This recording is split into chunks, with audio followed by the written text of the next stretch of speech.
Bonjour à tous, c'est votre prof favori. On se retrouve donc pour l'épisode 1 de C'est quoi ton job? Et aujourd'hui, on reçoit Fabien. Bonjour Fabien. Salut. Alors pour info, on se connaît, donc on va se tutoyer avec Fabien, parce que voilà, on peut dire on se connaît quand même voilà, depuis quelques temps maintenant. Donc ce sera plus simple pour les échanges. Ah bah déjà, Fabien, il va se présenter un petit peu, ce sera plus simple. Alors, en 2 mots, Fabien, il s'appelle Fabien. Actuellement 26 ans. En 2 mots, je peux dire que je suis un grand passionné de tout et n'importe quoi, notamment d'informatique, photographie, dessin. Enfin, je suis un peu un curieux universel, quoi. Mais c'est toujours Sinon, bien. voilà. Sinon, Plein de... voilà. Alors le but, c'est quand même de savoir, la grande question, c'est quoi ton job? Alors, mon métier, pour vous dire le terme exact, je suis ingénieur application et support. Alors, ça parle pas beaucoup. Mais en 2 mots, je travaille en tant qu'ingénieur système dans un centre de calcul, sur un petit supercalculateur. Et donc mon rôle, c'est de m'occuper de la machine, veiller que techniquement parlant, elle fonctionne, et aider les utilisateurs à utiliser cette puissance de calcul. Alors, pour simplifier un petit peu, en gros, l'ordinateur, enfin, vous savez qu'il fait plein de calculs, il existe des super ordinateurs, des super calculateurs qui font des très très très très gros calculs qui prendraient environ 6 mois à faire à votre PC de salon, mais que Si le ce n'est plus. supercalculateur va faire en à peu près 10 minutes. Donc, c'est pas la même ordinateur qu'à la maison, évidemment. Donc, Voilà, en résumant un petit peu, hein, c'est pas les mêmes besoins. mais oui, voilà, c'est pas les mêmes besoins, c'est pas la même puissance, et ça fonctionne pas pareil. Donc, ton boulot, Et, c'est de veiller à ce que ça fonctionne bien, quoi. et voilà, c'est le genre d'ordinateur qui prend une pièce complète. Voilà. Donc, c'est des choses que les professionnels louent, c'est ça? C'est des clients qui louent l'ordinateur, en fait, pour faire certains calculs. Alors, au niveau des clients, on a deux principaux types de clients. On a quelques industriels, en effet, qui du coup paient un accès via un contrat. C'est pas à l'heure ni à la minute, c'est simplement un contrat de travail avec nous. Euh, et à côté, la grosse partie de nos utilisateurs, ce sont des chercheurs académiques qui donc eux accèdent à la machine gratuitement à partir du moment où leur projet est en rapport avec l'université à laquelle est relié notre calculateur. Bah, donc, si vous voulez plus d'infos sur ça, dans les commentaires directement. Alors, il y a une chose qui intéresse un peu, c'est la journée à peu près, comment ça fonctionne dans ta journée en fait. Ce que tu fais. Alors, on peut pas décrire un emploi du temps complet, d'accord? Mais Oui, en oui. quoi consiste brièvement une journée, si on devait résumer un petit peu? Alors, disons que la journée type, on va dire que c'est bon, déjà au niveau des horaires, on va dire un peu de choses près, c'est 9h-18h. Mais j'ai dit à peu de choses près étant donné que c'est assez ça change quoi, c'est adaptable.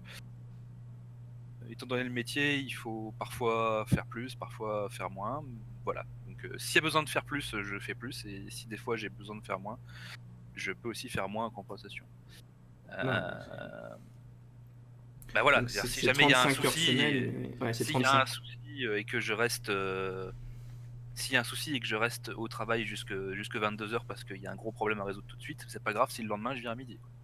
Voilà, après, tu fais 35 heures semaine, mais voilà, c'est réparti sur la semaine, tant que le boulot est fait. Voilà, c'est ça. Tant que j'ai mon volume horaire. Alors évidemment, ça dépend des employeurs, hein. Les jeunes, c'est pas comme ça dans toutes les boîtes. Voilà, Il y a beaucoup de boîtes où c'est tu fais des heures sup, c'est parce que t'as pas su le faire avant. Là, c'est particulier. Tout dépend de votre patron, tout dépend de l'entreprise. Donc ça il y a change à chaque fois. également il y a également des systèmes d'astreinte. C'est-à-dire que si je suis en week-end et que je profite de mon week-end et qu'il y a un gros souci avec la machine, heu un souci qui ne peut pas attendre le lundi, et bah, il faudra que je me rende sur place pour résoudre le problème. Voilà, donc ça, c'est pareil, ça dépend de certains métiers.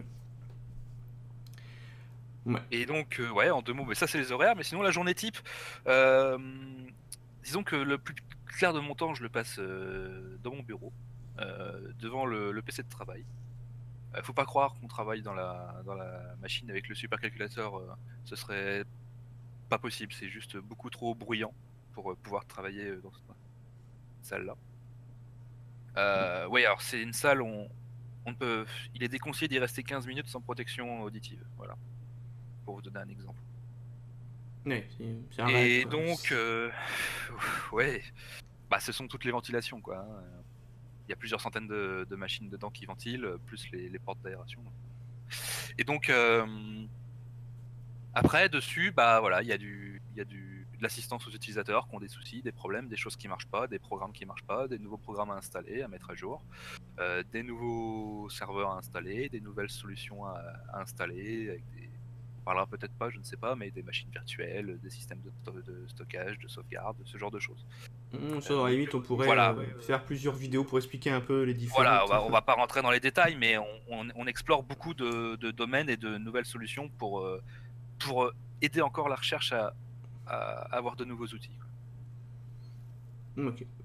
Bon, ouais, ça c'est une journée type, évidemment, elles se ressemblent jamais, je suppose. Non, non, Euh, voilà, ça dépend beaucoup des problèmes qui arrivent et ça dépend beaucoup de ce que les utilisateurs ont comme problème.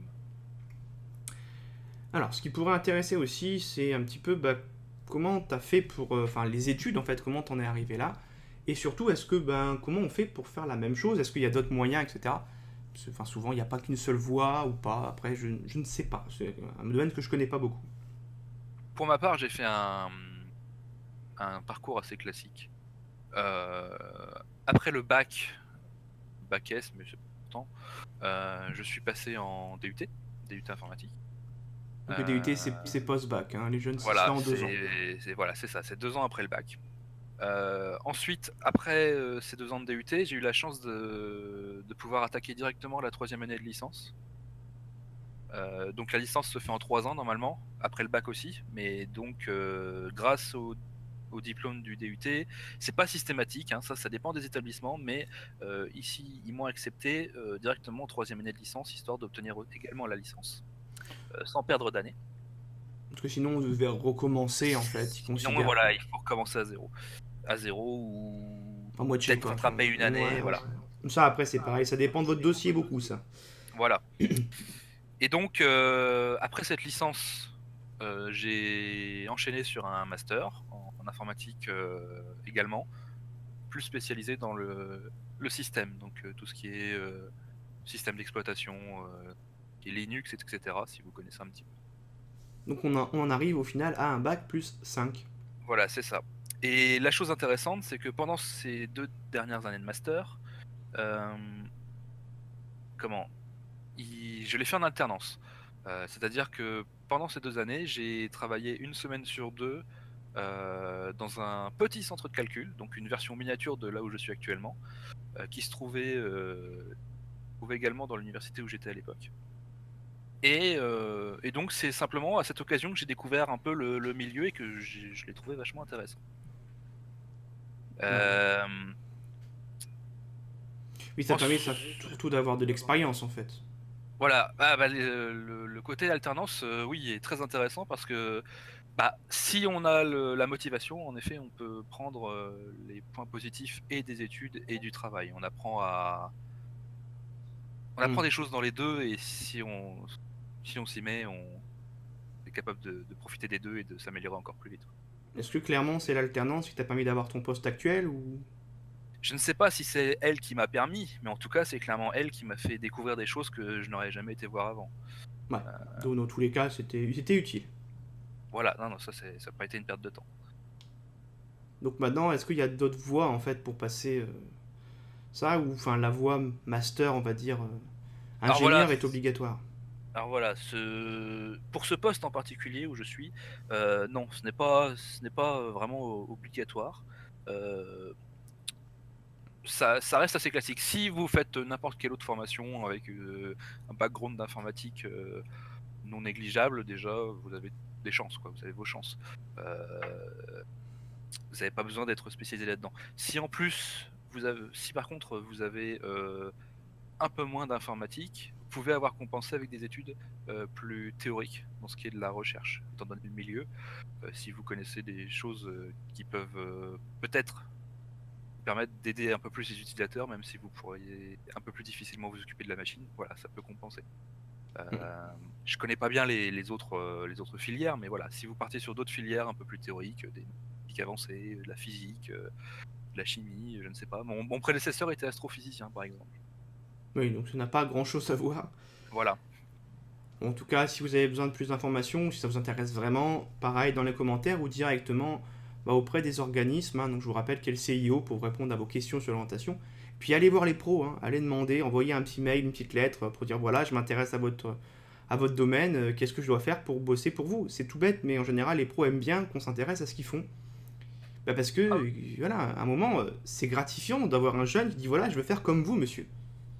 Moi, je trouve ça gratifiant. ah non, mais c'est clairement... oui, oui. La plupart des gens, je pense, en tout cas moi ce serait mon cas, ferait un grand plaisir de répondre aux questions et de faire découvrir un domaine qui, en l'occurrence pour mon cas, me passionne à quelqu'un d'autre. Mais c'est pas quelque chose qui est hyper connu, enfin, dans les. Je veux dire, ton boulot est pas quelque chose qui, on va dire, dans les cases connues, hyper connues de tous, quoi.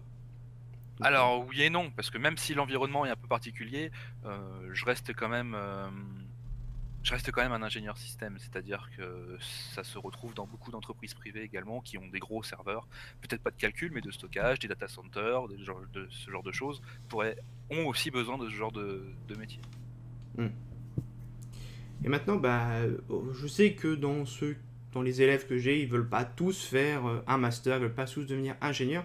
Est-ce qu'il y a des métiers qui t'entourent, des techniciens, des choses où il y a moins besoin d'études en fait, parce que tout le monde n'a pas envie de faire des longues études. Parce que oui, 5 ans, c'est considéré comme de longues études, je vous le dis. Alors, oui et non. Disons qu'il y a beaucoup de métiers qui m'entourent, mais la plupart des métiers qui m'entourent sont quand même des gens qui ont un background supérieur au mien. C'est des Euh, chercheurs en fait. la plupart des gens que je côtoie tous les jours, ce sont des chercheurs qui ont donc bac+8 au minimum.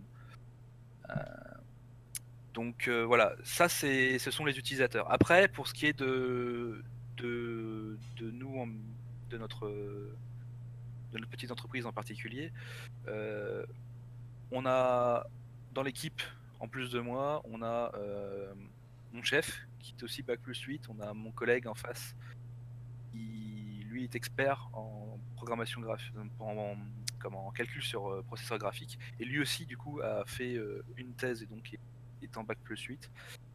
Donc je suis quand même le métier, en tout cas mon poste est quand même entouré de personnes qui ont fait pas mal d'études. Après, de Après, plus loin, désolé, je cherche mes mots. De plus loin, nous, on ne s'occupe pas de la technique sur la machine.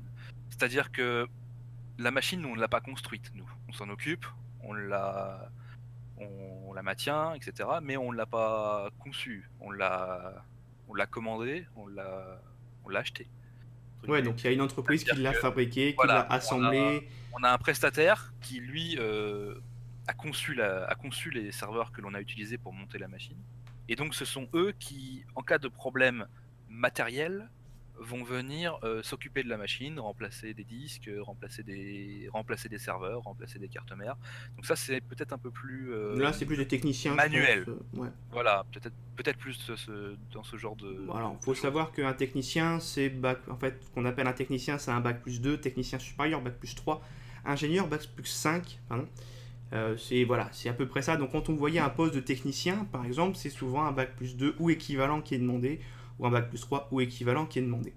C'est ça. C'est pour vous situer un petit peu on va dire cette hiérarchie un petit peu du travail, même si c'est pas vrai dans la réalité, puisque l'expérience peut souvent primer.